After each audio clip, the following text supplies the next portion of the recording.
속에 오리 한 마리가 둥지를 들고 앉아 새끼 오리를 낳고 있다. 어미는 아무래도 점점 지쳐가고 있다. 앉아있는 게 엄청나게 지루한 일이고 혹시라도 들키면 안 되기 때문이다. 오리들은 이 우홍잎 아래를 뒤뚱거리며 수다를 떠는 것보다 호수에서 헤엄치는 게 더 좋았다. 마침내 알이 하나씩 하나씩 갈라지기 시작했다. 빽빽. 어린 것들이 깨어나 울어대며 고개를 내밀었다. 꽥꽥. 어미오리가 서둘러 말했다. 새끼들은 모두 종종거리며 나와서 우엉잎 아래 초록 세상을 보았다. 엄마는 실컷 보게 해주었다. 초록색은 눈에 좋기 때문이다. 세상 참 넓다. 아기 오리들이 모두 말했다. 알 속보다 지금 확실히 더 넓은 곳에 있었다. 엄마가 아기들에게 물었다. 여기가 세상의 전부라고 생각하니? 처럼 세상은 계속해서 뻗어나간단다. 마당 저쪽으로 그리고 목사이 들판까지. 난 다 보지도 못했어. 모두 다 아래서 나왔지. 어미가 자리에서 일어나며 말했다. 아니, 아직 아니네. 제일 큰 알이 아직 남아있구나. 얼마나 걸리려나. 난 정말이지 몹시 피곤한데.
거기 친구, 너 참 못생겼구나. 그래서 네가 마음에 들어. 우리한테 와. 같이 찰새가 되어 떠돌아다니자. 근처 다른 늪지에 아름다운 오리들이 있어. 다들 예쁘고 젊고 노래도 잘해. 네가 아내를 구할 좋은 기회야. 못생겼지만 운을 믿어봐. 탕, 탕. 허공에 종소리가 울려 퍼졌다. 이 수컷 녀석 두 마리는 갈대밭 사이로 그대로 떨어져 죽었다. 물이 기러기 피로 시뻘겋게 물들었다. 탕, 탕. 종소리가 울렸다. 사격이 또 시작되자 갈대밭에서 기러기 떼가 모두 날아올랐다. 어마어마한 사냥 중이었다. 사냥꾼들은 늪지 주위를 보도해 왔었는데 어떤 이들은 심지어 갈대 위로 늘어진 나뭇가지에 자리를 잡았다. 파란색 연기가 나무 그늘에서 구름처럼 피어올라 물 위로 저 멀리 흘러갔다. 사냥개들이 뛰어들었다. 첨벙, 늪 사이로 사방에서 갈대가 쓰러졌다. 그 모습이 아기 오리는 너무 무서워서 고개를 돌려 날개 사이로 파묻었다. 하지만 바로 이 순간에 무시무시한 커다란 개 한 마리가 아기 오리 바로 앞에 나타났다. 혀를 주둥이 밖으로 쏙 내밀고 그 사악한 눈동자로 끔찍하게 노려보았다. 커다란 주둥이를 벌려 날카로운 이빨을 번쩍 드러냈다. 철퍽, 철퍽. 사냥개는 아기 오리를 건드리지 않고 계속 걸어갔다. 아기 오리는 한숨을 푹 내쉬었다. 천만 다행이야. 내가 엄청나게 못생겨서 적에도 굳이 나를 보려고 들지 않네. 오리는 꼼짝도 안 하고 잠자코 있었다. 그 사이 종성은 계속되어 종아리 갈대밭 사이로 후드득 떨어졌다. 그날 늦게 다시 주위가 잠잠해졌다. 그때조차 이 가엾은 아기 오리는 감히 움직이지 못했다. 서너 시간이나 기다리고 나서 과감히 주위를 둘러보았다. 이윽고 그 늪지에서 죽어라 달아났다. 오리는 들판과 조언을 지났다. 바람이 세차게 불어와서 발걸음을 옮기기가 무척이나 힘들었다. 저녁 늦게 작고 허름한 가축오리에 도착했다. 그 가축오리는 금방이라도 무너질 것 같았다. 마치 어느 쪽으로 넘어질지 몰라서 그냥 그렇게 서 있는 듯했다. 바람이 무척이나 세차게 불어서 이 가엾은 미운 오리는 바람을 견디려 바닥에 주저앉아야 했다. 폭풍은 점점 더 거세졌다. 그래도 경첩 하나가 헐거워진 바람에 문이 꽤 기울어져서 그 틈으로 몸을 밀어넣을 수 있다는 것을 알아차렸다. 그래서 안으로 몸을 밀어넣었다. 거기 한 노파가 고양이 한 마리와 암탉 한 마리와 함께 살고 있었다. 고양이는 노파가 우리 아기라고 불렀는데 등을 둥글게 말기도 가르릉거리기도 심지어 털을 곤두세우면 불꽃을 피울 수도 있었다. 암탉은 다리가 무척 짧아서 노파가 짧은 다리 꼬꼬라고 불렀다. 짧은 다리 꼬꼬는 알을 잘 낳아서 노파는 마치 자기 아이처럼 이 암탉을 애지중지 여겼다. 아침이 되자 고양이와 암탉은 이 이상한 아기 오리를 금세 알아차렸다. 고양이는 가르랑거리고 암탉은 꼬꼬대꼬꼬 울어대기 시작했다. 도대체 무슨 일인데 그러냐? 노파가 주위를 둘러보았다. 하지만 눈이 좋지 않았다. 그래서 이 아기 미운 오리를 길이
물속으로 들어갈 때 물이 머리 위로 쏟아지는 느낌이 정말 좋거든.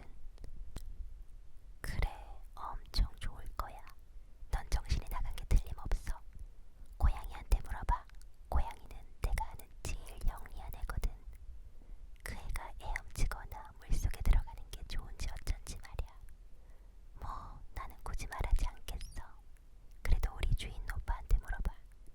이 세상에서 큰 오빠만큼 현명한 사람은 없으니까.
저 고귀한 새들 가까이 날아가겠어. 저 새들은 나를 콕콕 찌르려 들겠지. 못생긴 주제에 다가온다고 말이야. 하지만 난 신경 쓰지 않겠어. 저 백조들한테 죽는 게 더 나아. 오리들한테 물리고 암탉한테 쪼이고 닭장소녀한테 발로 차이고 겨울에 죽도록 고생하는 것보다는. 그렇게 아기 오리는 물속으로 날아들어가 그 화려한 백조들을 향해 헤엄쳐갔다. 백조들이 미운 아기 오리를 보고는 깃털을 부풀리며 스르르 다가왔다. 나를 죽여요. 가엾은 아기 오리가 말했다. 그러면서 죽음을 기다리며 몰 위로 고개를 숙였다. 하지만 거기 투명한 시냇물에 비친 오리가 본 모습은, 오리는 자신의 모습을 보았다. 더 이상 꼴사납고 못생긴 잿빛새의 모습은 보이지 않았다. 바로 자신의 모습이 보였다. 오리 농장에서 태어난 건 아무 문제가 아니다. 백조의 알에서 나왔다면.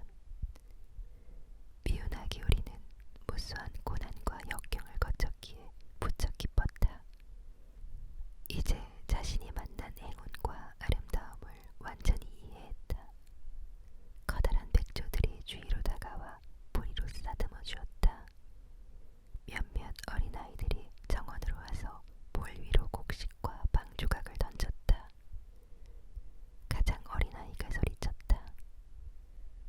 여기에 백조 한 마리가 새로 왔어. 다른 아이들도 즐겁게 외쳤다. 그래, 새 백조가 왔어. 아이들이 손뼉을 치며 빙글빙글 춤을 추고는 부모님을 데리고 왔다. 사람들은 빵과 과자를 던져주었다. 모두들 입을 모아 말했다. 새로운 백조가 제일 잘생겼구나. 아주 젊고 무척 예뻐. 나이든 백조들이 기쁘게도 고개를 숙였다. 그러자 아기 오리는 너무 부끄러워서 고개를 날개 속에 파묻었다. 이게 다 어찌 된 일인지 알지 못했다. 무척이나 행복했지만 전혀 자랑스러워하지 않았다. 착한 마음씨는 절대 그런 법이 없기 때문이다. 자신이 무시당하고 놀림당하던 일을 떠올렸다. 그런데 이제 모두들 가장 아름답고 아름다운 새라고 칭찬하는 소리가 들렸다. 라일락은 이 백조 앞 시냇물에 꽃송이를